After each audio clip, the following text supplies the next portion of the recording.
Meron pa po ako dito na gustong sagutin.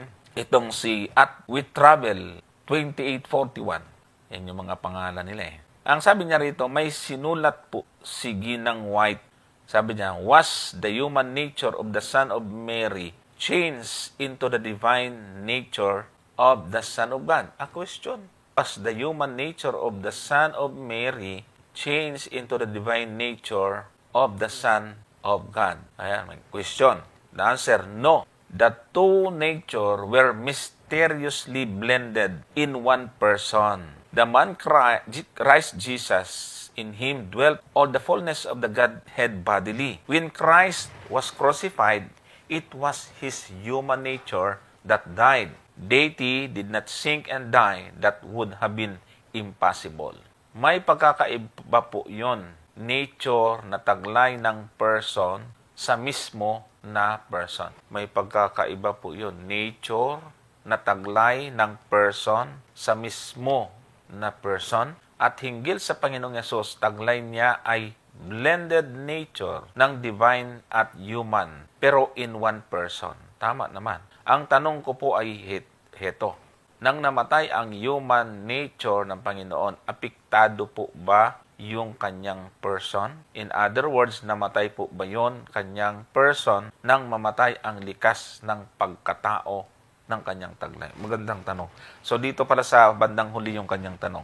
So, ito po mga on the spot na tanong, hindi po. Ngayon ko lang din pala naintindihan. Nandito pala yung tanong niya sa bandang huli. Ang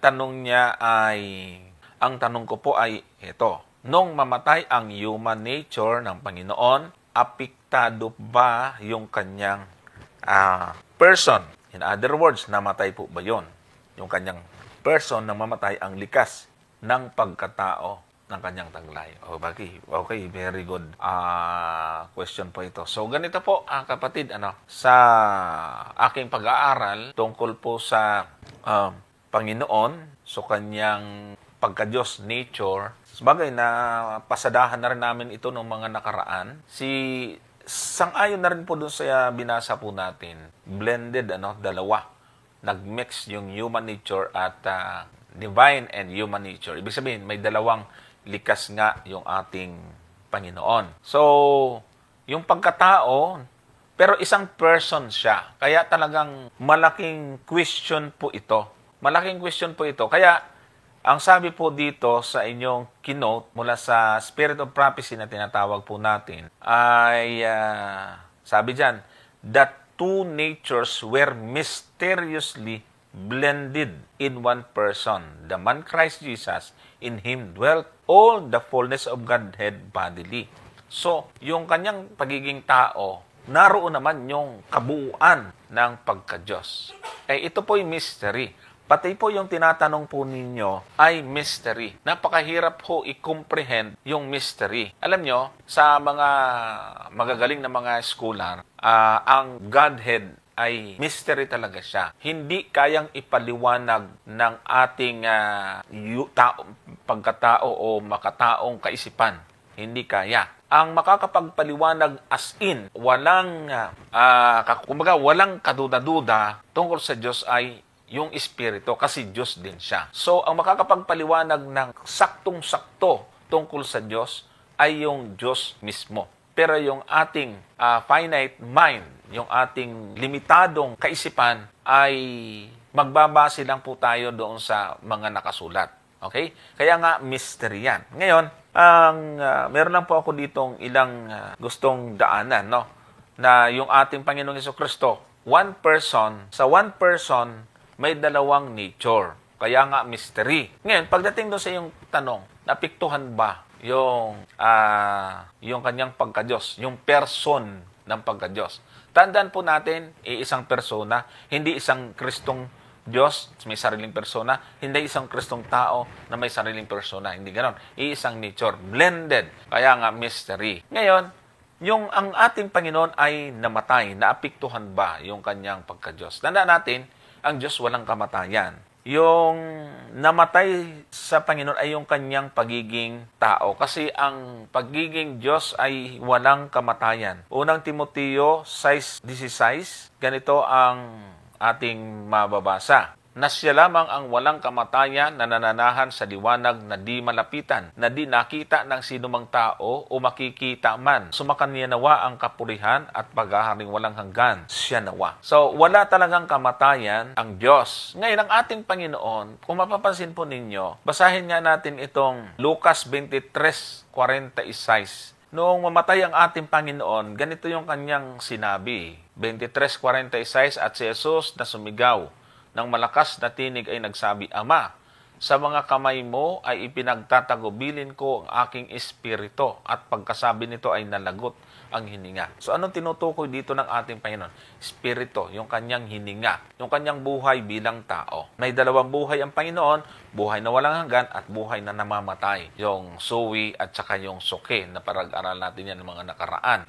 Yung kanyang buhay na ibinigay ay ito po, mga kapatid, yung pagkatao, no? So, yung isang buhay niya ay ito po yung hindi namamatay. Ngayon, yung inihabilin niya po rito na nalagot yung kanyang hininga ay yung espiritu, yung kanyang hininga, yung kanyang buhay. Hindi yung person ang kanyang ipinaghabilin sa Ama. Kung ibig sabihin, yung kanyang human nature. Sa madaling salita, ang persona ay ng Panginoon ay hindi tuluyang nawala. Okay? Hindi tumigil ang pag-iral ng kanyang person. Ang tumigil lamang yung katawan niya na hindi na huminga. Yan. Kasi yung person na blended ay hindi siyang titigil kasi yung kanyang pagka-Diyos hindi naman namatay. Ang sabi doon sa unang Timoteo. So, dito sa isang talata, kasi hindi nga tumigil yung kanyang pagiging Diyos. Sa halip, siya ay tinatawag na natulog. Parang natulog lamang. Isang kondisyon, ay basahin nga natin itong Juan 11 hanggang 14. Ganito po, yun din ang naranasan ng pagiging tao ng ating Panginoon. Ang mga bagay na ito ay sinalita niya. At pagkatapos sinabi niya sa kanila, Lazaro, na aking kaibigan, ay natutulog. O si Lazaro na aking kaibigan natutulog. Ngunit ako'y paroroon upang gisingin ko siya sa pagkakatulog. Sinabi ng mga alagad sa kanya, Panginoon, kung siya'y natutulog, ay siya'y gagaling. Sinalita nga ni Jesus ang tungkol sa kanyang pagkamatay. Datapat sinapantahan nila na ang salita ay ang karaniwang pagtulog. Hindi nila maintindihan. Na magkagayon nga ay sinabi sa kanila Jesus ng malinaw, si Lazaro ay patay. So, makikita po natin dito ngayon yung pagkukumpara ng ating Panginoon, yung pagtulog at kamatayan. Ang kamatayan ay ihinahalintulad niya sa natutulog. So, ang pagka-Diyos ni Jesus ay nanatili at hindi namatay. Yung kanyang katawan ang natulog or kaya ay pansamantalang nawala o hindi na humihinga, namatay. Kasi binalik din yun na bumalik din sa yung katawan na rin yun ay dala niya nung siya po ay mabuhay. So, siguro idagdag na rin natin, mga kapatid, yung pong kahalagahan ng ating Panginoon. Kaya siya namatay para sa kaligtasan nating lahat. So, tayo mga Seventh Adventist, naniniwala ang kamatayan ni Kristo ay may isang sakripisyo para sa kaligtasan nating lahat. Sa Hebreo 9:26 at 28, ang sabi po dito, nabasa na natin ito kagabi, anong isang gabi. 9:26, sa ibang paraan ay kailangan na siya'y magbatang madalas mula ng itatag ang sanglibutan. Datapat ngayon ay minsan siya'y nahayag sa katapusan ng mga panahon upang alisin ang kasalanan sa pamamagitan ng magkahandog ng kanyang sarili. 27. At kung paanong itinakda sa mga tao ang mamatay na minsan, ay pagkatapos nito ang paghuhukom. 28. At gayon din naman si Kristo na inihandog na minsan upang dalhin ang kasalanan ng marami sa ikalaway pagkikita na hiwalay sa kasalanan sa ikaliligtas ng mga nagsisipaghintay sa Kanya. So, ayan mga kapatid ang dahilan kung bakit ang ating Panginoon ay mamatay. Ginawa niyang sakripisyo. Ito yung tinatawag nating antitype ng mga paghahandog ng mga hayop noon. Yun ang nawala kasi dumating si Kristo bilang handog kaya nawala na yung pong paghahandog ng mga hayop. So yung pagkabuhay ng ating Panginoong Jesucristo ay sabi ng Juan 11:25 ay ganito. 11:25, sinabi sa kanya ni Jesus, ako ang pagkabuhay na mag-uli at ang kabuhayan. Ang sumasampalataya sa akin, bagaman siya'y mamatay, gayon may mabubuhay siya. So itong Kristo na namatay na ito ay nag-aalok ng buhay na walang hanggan. So how come na mag-alok ka nung buhay na walang hanggan, tapos ikaw naman mamatay? So, ibig sabihin yung kamatayan ng ating Panginoon, naka-prophecy ito, naka-programa ito para maging katubusan ng kasalanan ng mga tao.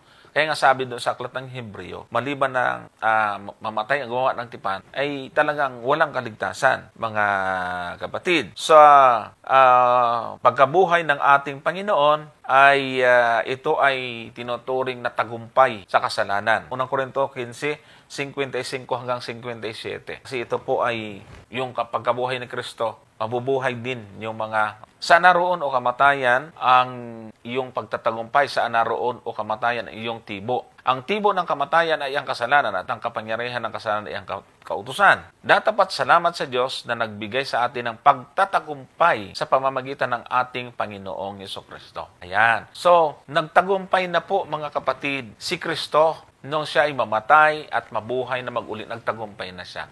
Kaya nga tutol po tayo doon sa Last Generation Theology. Kasi sa Last Generation Theology ay hindi pa nagtatagumpay si Kristo. Nakasalalay pa ang tagumpay ni Kristo kung mabubuhay tayo ng hindi nagkakasala kahit katiting. Pagka hindi natin napamuhin, matatalo si Kristo ni Satanas. Kaya maliho yun, hindi natin tinatanggap yun at hindi doktrina ng church yun. So, ang katawan ng ating Panginoon, katawang tao, yun ang namatay. Yung kanyang pagka-Diyos ay namatay. Yung personalidad ng ating Panginoon hindi nawala. Kasi kasama doon yung pagka-Diyos. So, ibig sabihin, ang tanging nawala po doon ay ang kamatayan, ay ang katawan. Kaya yung naapektuhan ba? Hindi po naapektuhan ang kanyang personalidad ng kanyang pagka-Diyos. Isa lang kasi yun. Hindi po magkaibang person yon, kapatid. So, may mababasa pa tayo, mga kapatid, na talagang ang Panginoon, bagaman siya namatay, at naniwala tayo na hindi siya karaniwang tao. Kasi may binabanggit siyang ganito sa 18 ng Juan. Ganito yung ating mababasa, mga kapatid. 18, sino may hindi nag-alis sa akin nito, kundi kusa kong ibinigay, may kapangyarihan akong magbigay nito at may kapangyarihan akong kumuhang muli. Tinanggap ko ang utos nito sa aking Ama. Ayan. So, yung salita na may kapangyarihan akong magbigay, may kapangyarihan akong kumuhang muli, nagdadala ito ng mensahe sa atin na yung kanyang pagka-Diyos ay naroon at kaya niyang itayo, kanyang buhayin ang kanyang sarili. Bagaman may mababasa tayo na binuhay siya ng Diyos, pero hindi nangangahulugan na kung wala yung Ama, ay hindi siya mabubuhay muli. Sabi niya, may kapangyarihan akong magbigay, may kapangyarihan akong kumuhang muli. Tingnan nyo, dito rin, chapter 2, verse 19 to 21 ng John. Ano sabi niya po dito? Sumagot si Jesus at sa kanila sinabi, igiba ninyo ang templong ito at aking itatayo sa 3 araw. O kita nyo? Sabi nga ng mga Hudyo, 46 na taon ang pagtatayo ng templong ito at itatayo sa 3 araw. 21. Dapat sinalita niya ang tungkol sa templo ng kanyang katawan. So, sabi ng Panginoon, igaba ninyo, patayin ninyo ako, parang gano'n. Mabubuhay din naman ako. Ako din ang mabubuhay sa aking sarili. Parang gano'n po yung ibig sabihin niyan. Kaya nga, sa Gawa 3:15, ang sabi niya ay inyong pinatay ang lumikha ng buhay na binuhay ng Diyos na mag-uli sa mga patay. Mga saksi kami ng mga bagay na ito. Ayan. So, yan po mga kapatid yung ating sagot doon sa tanong na iyon.